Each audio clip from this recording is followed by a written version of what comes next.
Number 1 से गैर मुस्लिम भाई है तो वो अपना सवाल कर सकते हैं। जय जिनेन आदाब। मेरा नाम अरुण कुमार जैन है। मुर्शिदाबाद औरंगाबाद से आए हैं। मेरा क्वेश्चन है, जो नया मस्जिद बन रहा है और कब्रिस्तान है और ईदगाह है, उसमें मेरा मन हुआ है जो हम इसमें ज़मीन या पैसा रुपया दें, मेरा मन चाहता है। लेकिन उन लोग बोलते हैं कि हम लोग गैर मुसलमान से कोई चीज़ नहीं लेते हैं। क्यों? इस्लाम में लिखा हुआ है आदमी आदमी को प्यार करो।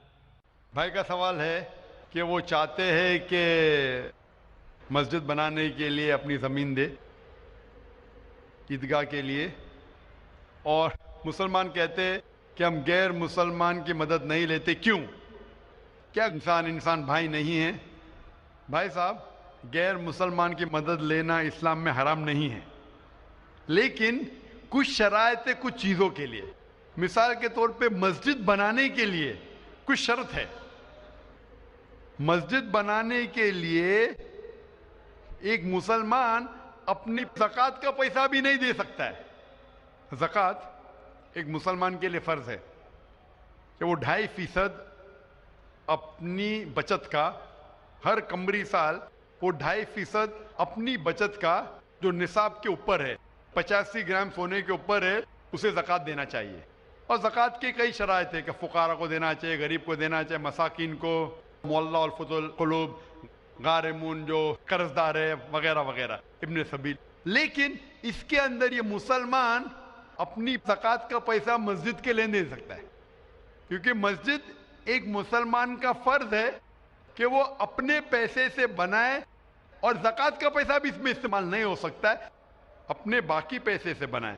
ज़कात का पैसा की कैटेगरी लिखी गई है सूरह तौबा में, सूरा नंबर 9 आयत नंबर 60 में, कि ये 8 कैटेगरी को आप ज़कात का पैसा दे सकते हैं, मस्जिद बनाने के लिए नहीं। क्योंकि मस्जिद एक फ़र्ज है, मुसलमान खुद अपने पैसे से, ना कि ज़कात से, अपने बाकी पैसे से जो सदका हो या बाकी पैसे से, ना कि जो गरीबों के लिए जो पैसा महफूज है, जो 8 कैटेगरी है उसके लिए महफूज है, वो पैसे में से आप मस्जिद बनाने के लिए दे सकते हैं। ये एक शर्त है। उसी तरीके से शर्त है कुरान मजीद की कि मस्जिद की देखभाल सिर्फ वो लोग करना चाहिए जो इस पे ईमान लाते हैं, जो इस बात में मानते हैं, जो ईमान लाते हैं और जो मानते हैं, और अपने अच्छे अपने पैसे से। तो अगर कोई गैर मुसलमान अगर इस पे ईमान नहीं लाता है तो मस्जिद के लिए इस्तेमाल नहीं किया जा सकता है। मिसाल के तौर पे मैं कहूँगा कि यहाँ कई जगह है अपने हिंदुस्तान में जिसे कहा जाता है कैंटोनमेंट एरिया। तो कैंटोनमेंट एरिया मतलब वो एरिया जहाँ सिर्फ मिलिट्री के लोग जा सकते हैं। आम हिंदुस्तानी, मैं हिंदुस्तान का नागरिक हूं, मैं ये नहीं कह सकता कि मैं हिंदुस्तान का नागरिक हूं इसीलिए मुझे कैंटोनमेंट एरिया में जाने दो। वो रूल है। कैंटोनमेंट एरिया में जाने के लिए फर्ज है क्या वो लोग जो अपनी पूरी जिंदगी देते हैं देश की हिफाजत करने के लिए, वो लोग को इजाजत है। आम आदमी कैंटोनमेंट एरिया में नहीं जा सकता है, ये उसूल है देश का। उसी तरीके से जो लोग ईमान लाते हैं मजहब पे और ज़कात के अलावा अपनी बाकी आमदनी के पैसे से मस्जिद बना सकते हैं। तो इसीलिए क्योंकि आप ईमान नहीं लेके आए तो मस्जिद बनाने के लिए आपके पैसे का इस्तेमाल नहीं हो सकता है। लेकिन बाकी खैरात की अलग बात है। अगर आप किसी को पैसा देते हैं, किसी को तालीम के लिए, मुसलमान को, तो हराम नहीं कि मुसलमान गैर मुसलमान का पैसा नहीं ले सकता है। सिर्फ मस्जिद के लिए शर्त है। तो कुछ चीज़ों के लिए शराइत है, बाकी चीज़ों के लिए नहीं। मिसाल के तौर पर आप कहना चाहते हैं कि मैं मेरे पैसों से कोई मुसलमान को पढ़ाना चाहता हूँ, तो कोई मुसलमान आपके पैसे से तालीम हासिल करना उसके लिए हराम नहीं है, सिर्फ मस्जिद के लिए। अगर आप चाहते हैं कि आपका पैसा मस्जिद में इस्तेमाल हो तो पहले आपको मुसलमान बनना पड़ेगा, आपको ईमान लाना पड़ेगा, फिर ही आप, क्योंकि आप अगर जिस चीज़ में ईमान नहीं लेके आते, आप अगर ईमान नहीं लेके आते कि हमको एक ईश्वर को मानना चाहिए, हमको सलाह पढ़ना चाहिए, तो उसी तरीके से अगर आपको ईमान आ जाएगा कि ये मस्जिद सही इबादत की जगह है और मैं इस पे यकीन करता हूं, फिर आपका पैसा ले सकते हैं, वरना नहीं। Hope the answer the question. आपका दूसरा सवाल। दूसरा सवाल है ये, हम लोग जो गाय का दूध पीते हैं वो वेज है कि या नॉन वेज है?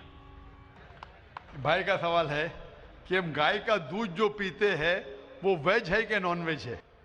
साइंटिफिकली गाय वेज है कि नॉन वेज है भाई साहब? हम लोग जानते हैं नॉन वेज है। गाय नॉन वेज है ना? हाँ। तो उसका दूध वेज होगा या नॉन वेज होगा? नॉन वेज, लेकिन हम लोग का धर्म में वो देवी है। हाँ, अभी उसके ऊपर बाकी सवाल आ गया ना। आपका पहला सवाल था कि दूध नॉन वेज है क्या वेज है, तो मैंने पूछा गाय नॉन वेज है क्या वेज है, आपने कहा नॉन वेज, तो दूध भी नॉन वेज होगा। तो साइंटिफिकली दूध नॉन वेज है, लेकिन क्योंकि दूध के बिना आपकी जिंदगी नहीं गुजर सकती है तो दूध को लोग ने वेज कर दिया। आप समझे ना? दूध के बिना जिंदगी गुजरना मुश्किल है तो दूध को वेजिटेरियन कह दिया। तो मेरे तकरीर में जो मुनाजरा हुआ था मेरा एक जैन के साथ कि गोश्त खाना इंसान के लिए हराम है क्या हलाल है? हम भी जैन है। मालूम है आपका नाम जैन है।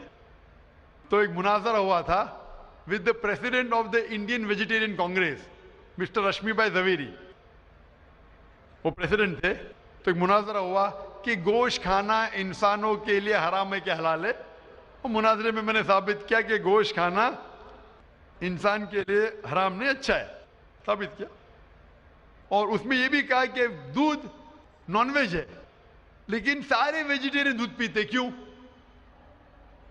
आप समझ रहे ना? तो दूध साइंटिफिकली इज नॉन वेजिटेरियन। आपने कहा क्या है, हमारी देवी है। आप अगर पढ़ेंगे, जैसा मैंने कहा कि न तस्य प्रतिमास्ति, उस ईश्वर की कोई प्रतिमा नहीं, कोई अक्स नहीं। आप समझे ना? कोई अक्स नहीं, कोई पिक्चर नहीं, कोई पेंटिंग नहीं, कोई फोटोग्राफ नहीं। तो ये वेद के मुताबिक ये गलत हो जाता है। आप समझे ना?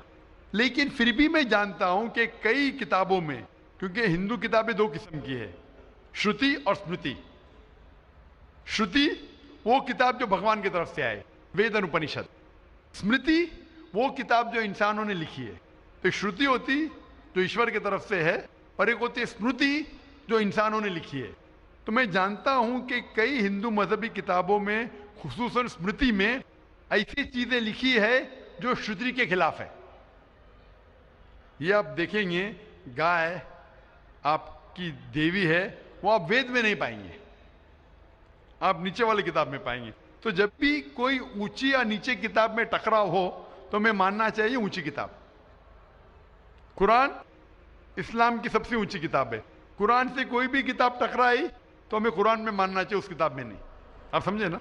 तो इसी तरीके से अगर आप वेद में पढ़ेंगे, वेद में लिखा है कि खुदा का कोई अक्स नहीं, तो अगर वो मानेंगे तो हमें मानना पड़ेगा कि खुदा का कोई रूप नहीं।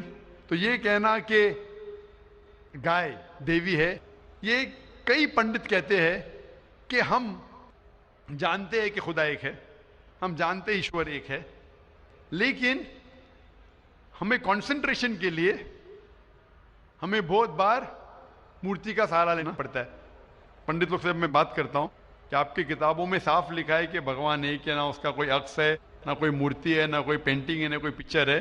तो वो कहते हैं हम मानते हैं ये बात पे, लेकिन क्या कंसंट्रेट करने के लिए पहले शुरुआत में हमें अक्स की जरूरत होती है, एक मूर्ति की। जब हम हायर कॉन्शियसनेस पे पहुंच जाते उस वक्त हमें जरूरत नहीं पड़ती। तो मैं उनसे कहता हूं मुसलमान हायर कॉन्शियसनेस पे पहुंच गए, हमें कोई अक्स की जरूरत नहीं, हम ईश्वर को डायरेक्ट मानते हैं, डायरेक्ट इबादत करते हैं। तो इसी तरीके से कभी भी टकराव होता है मजहबी किताबों के अंदर तो ऊंची किताब को मानना चाहिए नीची किताब के बनिस्बत। तो ऊंची किताब में लिखा है कि ईश्वर का कोई अक्स नहीं है। आप समझे ना? फिर भी आप देखेंगे लोग अपनी मजहबी किताब को नहीं मानते।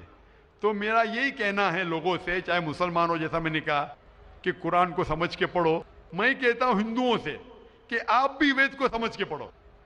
मैं कहता हूं इंडियन गवर्नमेंट से कि संस्कृत कम से कम हिंदुओं के लिए फर्ज करो, तो हिंदू कम से कम संस्कृत पढ़ सकेंगे, अपने मजहब के करीब आएंगे और हिंदू मुस्लिम भी करीब हो जाएंगे। क्योंकि संस्कृत पढ़ेंगे तो आपको पता चलेगा कि आपकी किताब में क्या लिखा है। तो कोई भी पंडित आपको घुमाएगा नहीं, फिर पंडित घुमाएगा तो बोलेंगे तो हवाला दो कोई है। आप समझे ना? अरे बहुत से हिंदू मेरे जो सुनते मुझे अपने पंडित से पूछते कहे गए मुसलमान है जो ऐसा करता है, बोलते अरे अरे वो मुसलमान को सुनो मत। अरे क्यों नहीं सुनो भाई? मैं अगर हवाला गलत दे रहा हूं तो आप आके पूछ सकते मुझे कि आपने जो हवाला दिया वेद का गलत है।